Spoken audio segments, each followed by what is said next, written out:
Urine infection during pregnancy यानी कि pregnancy के दौरान यूरिन इन्फेक्शन होना।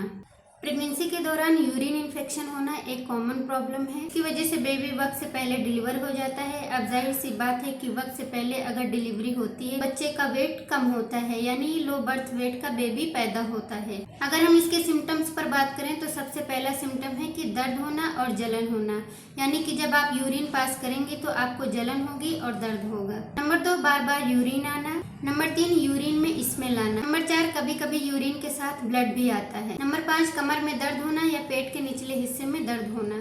अब आइए इसके कारण पर बात करते हैं। सबसे पहला कारण ये है कि प्रेशर फ्रॉम यूट्रस। जब यूट्रस का प्रेशर पेशाब की थैली पर पड़ता है यानी यूरिन की थैली पर पड़ता है तो उसकी वजह से पूरा यूरिन एक बार में नहीं निकल पाता है, कुछ यूरिन अंदर रह जाता है। इसकी वजह से बचे हुए यूरिन में बैक्टीरिया पनप जाते हैं, इसकी वजह से इन्फेक्शन हो जाता है। नंबर 2 कारण है हार्मोनल चेंजेस। प्रेगनेंसी के दौरान हार्मोनल चेंजेस बहुत ज़्यादा होते हैं। प्रेगनेंसी के दौरान प्रोजेस्टेरोन का लेवल बढ़ता है, जिसकी वजह से यूरिनरी ट्रैक्ट के जितने भी मसल्स होते हैं वो रिलैक्स हो जाते हैं। जब मसल्स रिलैक्स हो जाते हैं तो पूरा यूरिन एक बार में बाहर नहीं निकल पाता है, इस वजह से इन्फेक्शन हो जाता है। अब आइए इसके रिस्क पर बात करते हैं। सबसे पहला रिस्क ये है कि लो बर्थ वेट बेबी पैदा होता है और प्रीमेच्योर डिलीवरी होती है। तो अगर इसको ट्रीट नहीं किया गया, इसको ऐसे ही छोड़ दिया गया तो पाइलोनेफ्राइटिस होने का ज़्यादा खतरा रहता है। अगर आपको प्रेगनेंसी के दौरान यूरिन इन्फेक्शन हुआ है तो इसको वक्त रहते ट्रीट कर लीजिए, नहीं तो आपको खतरा हो सकता है। Thank you.